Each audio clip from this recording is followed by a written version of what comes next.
Gusto mo bang matuto gumawa ng sariling malunggay powder? Sige, tingnan mo itong aking ginagawa ngayon. Tapusin mo ang pagpanood sa video ito para matuto kang gumawa ng sariling powder malunggay. Yang malunggay na yan ay kinuha ko isang araw, nag-ulan. After nung nag-ulan, ay nagkuha na ako ng malunggay. Tiningnan ko kung medyo tuyo na. Maaring kumuha kapag tuyo na ang mga dahon, wala ng tubig, para hindi na natin hugasan. At ipagpag natin yung malunggay dahil mayroong kung may mga insekto dyan na nakatira, ay mawala siya. Kailangan pagpagin ang malunggay. Ayan mga kaibigan, ang aking paraan sa paggawa ng malunggay powder. So, tandaan natin, isang araw or isang gabi ang pag-ulan bago kayo kumuha niyan. Kung wala kayong electric dryer, ay kailangan ganun ang proseso sa pagkuha dahil mabubulok ang ating malunggay kung ang ating gagamitin ay net dryer lamang. Pero kung mayroon kayong electric dryer, walang problema kahit hugasan nyo yan. Ayan. Pero sa atin ay net lang ang ating gagamitin. So, kailangan ipagpag na lang talaga natin para maalis yung may mga nagtatago dyan parang mga maliliit-liit na itlog. Kailangan pagpagin talaga nating maigi yan para matanggal. Malinis naman yan mga kaibigan dahil isang gabi na nga, isang araw, tsaka isang gabi ganyan, umuulan, palaging umuulan. Kaya malinis na, wala ng mga alikabok yan. At siguraduhin natin na walang mga insekto yan. Nung pagkuha ko niyan sa puno ay gabi ako kumuha. Ayan. Gabi ako kumuha niyan para, yun nga, sabi nga, may energy daw yung mga dahon dahil yung mga hamog na nasala ng mga dahon ay may energy. So, ayun na nga mga kaibigan, tapos na, nahimay-himay ko na, at ating i-ready na para ilagay sa net. Ayan, patutuyuin natin yan ng kung mainit talaga, 3 days ay tuyo na yan. Pero kung maulan-ulan, naabot yan ng 5 days or 1 week, ganyan. Dahil pag tayo nagpapatuyo niyan, ay sa shade lamang natin ihahangir ang net. Huwag doon sa maaraw. Ika nga, dahil maalis nga daw ang energy. Yun nga, ang sabi ay.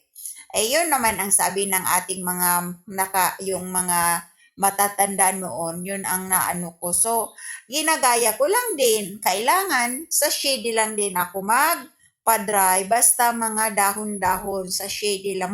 Kumbaga yung open lang siya ba? Nakabubong siya pero open lang dang nadadaanan siya ng hangin. Ayan, iayos natin paglagay yan dyan sa net para maayos ang kanyang pagkatuyo. Ayan mga kaibigan, nilalagay na natin. Tsaka lagyan nyo rin, wag yung cover, kaya parang lagyan nyo rin yung parang may linya-linya siya para ang hangin ay makakadaan lang din. Yan ang aking paraan mga kaibigan sa aking pagpapatuyo at sigurado ako na ang aking malunggay powder ay pure. Dati kasi bumibili lang ako pero ngayon hindi na ako bumibili dahil gumagawa na ako ng sariling malunggay powder ko. Ayan mga kaibigan, mas mainam kung mayroon kayong matataniman, magtanim po kayo ng malunggay sa inyong palibot mga kaibigan. Dahil yan ay napakahalaga. Hindi lamang gulay, kung hindi gawin pa nating tea, at pwede pa nating gawing pampaganda, panglagay sa ating mga buhok. Ayan ang malunggay. Kaya nga, maraming benefits ang malunggay. At hindi natin alam na ganun pala ka-benepisyo ito sa ating katawan ang malunggay. Kaya wag nating sayangin kung mayroon tayong malunggay sa ating palibot, ating ipipreserve mga kaibigan. Sinishare ko itong kaalaman ko na ito para makatulong din, maaring makatulong sa inyo na ma-preserve ang mga malunggay at hindi siya masayang. Ayan, ihahanger na natin yan, tapos na. Hanger natin ng yan na, tuyo na, nakuha na natin ang ating malunggay. ano na yan siya, 5 days natin napatuyo dahil na maulan-ulan. Mga kaibigan, tuyo na, lumiit na ang ating malunggay na mga dahon. Lumiit na, kumunti na siya dahil nga dry na siya. Malaman nyo yan mga kaibigan, kung dry na, ay talagang alam nyo naman, parang damit na nilabahan baga.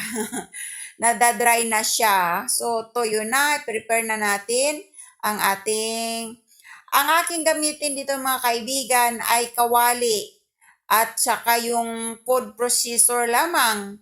Kung mayroon kayong blender, pwede naman blender. Yan, kuhain na natin mga kaibigan yan. Ilagay natin sa planggana mga kaibigan para atin na yang i-blend muna natin sa processor dahil marami siya, hindi magkasya sa kawali. So, i-blend muna natin sa may food processor. Ayan. Ayan, nahulog siya. Malinis naman yung table mga kaibigan dahil sinabon-sabon ko yan. Ayan. Mo yan. So, ayan ang ating food processor dahil yan lang ang ating gamit. So, sa inyo mga kaibigan, kung mayroon kayong blender, pwede naman. Yan. Pero kung walang blender, walang processor, pwede naman kahit sa kawali lang mga kaibigan. Pwede nyo na yan, kumus-kumusin nyo lang sa iyong kamay. Pero hindi talaga kagaya nitong mayroon tayong food processor, mayroon tayong blender. Talagang mapipino talaga siya. Ayan. Pero kung doon sa kawali lang ng talaga, kumus-kumusin lang ng kamay ninyo, okay din naman. Pero hindi siya masyadong madry. Ito kasing purpose nito yan, nadurog na siya mga kaibigan. Ayan, kumunti na siya, puno yan siya kanina. Kumunti na. Ayan. Gidaan ko sa food processor para konti na lang na mailagay ko doon sa kawali. Ayan, kasi pag natapos na yan, mga kalahati na lang dyan sa planggana yan. So, hindi na mapupuno yung ating kawali, mga kaibigan. Hindi na siya apaw-apaw. So, ayan, ano na naman natin. I-grind na naman natin sa ating food processor, mga kaibigan. So, kailangan lang talaga mga kaibigan, magtiyaga tayo para magkaroon tayo ng mga pundo na ganito. Dahil hindi lahat ng panahon ay mariroong malunggay, kaya iniisip ko, ipa-powder ko. Maraming gamit ang powder mga kaibigan. Yung malunggay powder, pwede niyong ilagay sa, magawin yung tea. Kung di man tea, magawa kayo ng hot cake, lagyan nyo na konti. Kung mayroon kayong, kahit anong mga gulay, kung magulay kayo, pwede nyo lagyan konti. Kung wala talaga kayong malunggay, yan na praise ang gamitin. So, ayan na, kumunti na siya mga kaibigan. Ayan siya, kailangan nating magtiyaga. Habang nagagawa ako niyan, pinapainit ko na ang aking kawali mga kaibigan para pag natapos, ayan na nga, tapos na nga. Ilalagay na natin yan sa ating kawali na mainit. Ayan, kumunti na siya mga kaibigan. Ilagay na natin dyan sa kawali. Mainit na yung kawali natin ha. Ayan. Tapos, lalo pa yung liliit mga kaibigan kapag na-crunchy na yan. Malaman, bakit natin pala ilalagay dyan sa kawali? Para sure na sure tayo na wala na talagang dry na dry yung ating malunggay. Para ma-preserve natin, hindi siya masisira. Malaman natin yan mga kaibigan kung talagang dry na yan talaga mga kaibigan. Kasi pag hawakan mo yan sa kamay mo, pag kinumos mo na ganyan, talagang nagka-crunchy na yan siya. Nakita nyo, green pa yan talaga siya mga kaibigan. Yun ang kagandahan kapag mag-dry tayo ng malunggay na nasa shade, green pa rin. Kasi hindi nawawala. Kumbaga, natutuyo siya sa hangin lang siya natutuyo mga kaibigan. Ayan. Yan, crunchy na nga yan mga kaibigan. Kahit hinahawak-hawakan ko yan dahil gusto ko na dry na ba talaga kasi para ma-feel ko ba siya na pwede na pag ganyan kumusin mo mapapowder na siya, yun na yung time na dry na nga siya. Ayan na nga, dry na nga siya mga kaibigan. Ayan tingnan mo, crunchy na siya yan mga kaibigan. So atin na naman yan ngayong gagawin, ibalik natin yan sa food processor natin para ma-powder talaga siya ng maigi. Ayan, Ayan na, crunchy na siya, magano na yan. Parang pag kumusin mo siya mga kaibigan, mapapowder na. Yun na yun. Huwag nyo ring ipaitim mga kaibigan dahil hindi pwedeng ipaitim dahil magpait na din yan. So, kailangan hindi mawala yung kanyang green. Green pa rin talaga. Ayan mga kaibigan, no, crunchy na siya. Yan, off na natin. Okay na siya mga kaibigan, ang ating malunggay. So ngayon ibabalik na natin siya sa processor. Ayan, i-ano na naman natin siya, i-blend na naman. Ayan. Pero kung wala naman kayong blender, okay lang naman mga kaibigan. Doon nyo na lang kumus-kumusin sa may kawali habang mainit pa. Hindi naman din masyadong mainit yun. Kahit nakita nyo, di ba, hinawak-hawakan ko, kayang-kaya lang naman ng kamay. Oh, pero mag-ingat kayo mga kaibigan, hindi kayo mapaso. Ayan na nga, natapos na, blend na siya, powder na siya mga kaibigan. Ayan. So, ulitin natin ulit kasi kulang pa siya sa pag-grind. So, kailangan pinong-pino siya mga kaibigan. Yan. Tapos, pag natapos na yan mga kaibigan, kailangan ilagay nyo yan sa, ayan na. Ayun na nga mga kaibigan yan. Kita nyo, ang ganda talaga ng texture niya mga kaibigan. Green na green ang texture ng ating malunggay powder. Kasi nga nasa shade lang siya nakalagay. Ayan. Ang purpose din nilagay ko yung yung kawali. Ayan, kaganda mga kaibigan.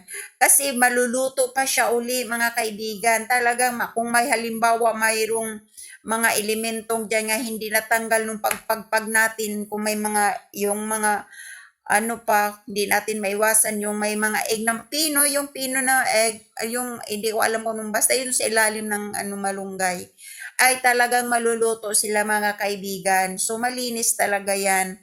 Kaya dinadaan ko talaga dyan sa kawali. At kung gusto ninyo yung gayahin mga kaibigan, pwede nyong gayahin. Kagaya sa atin na mayroon maraming mga tanim na mga malunggay, pwede rin ninyong gayahin yung mga kaibigan. At pwede nyo rin yan pang negosyo mga kaibigan. Kung mayroong mag-o-order sa inyo ng powder, pwede nyo rin yan ininegosyo mga kaibigan. Kikiluhin nyo lamang or 100 grams, 60 grams, ganoon. Pwede nyong ibibinta sa mga kakilala ninyo mga kaibigan. Pero be sure nga talagang malinis ang inyong paggawa. Yung sa akin mga kaibigan ay sa amin lang yan na konsumo. Kaya yun, nagkamay-kamay lang ako. Kasi konsumo lang namin. Sinishare ko lang sa inyo para malaman ninyo kung paano ang paggawa ng sariling malunggay powder. Dahil sa panahon natin ngayon ay napakamahal ng mga bilihin, ay kailangan nating maging resourceful tayo mga kaibigan. Ayan. Yeah, lalo na kayong mga nanay, ayan, yung mga anak ninyo. So, kailangan natin yan yung mga malunggay powder, pwede natin gawing tea, pwede nating tayo ng gulay. Ayan, kaganda-ganda. Ayan na nga kaganda ng malunggay powder natin mga kaibigan. Ayan.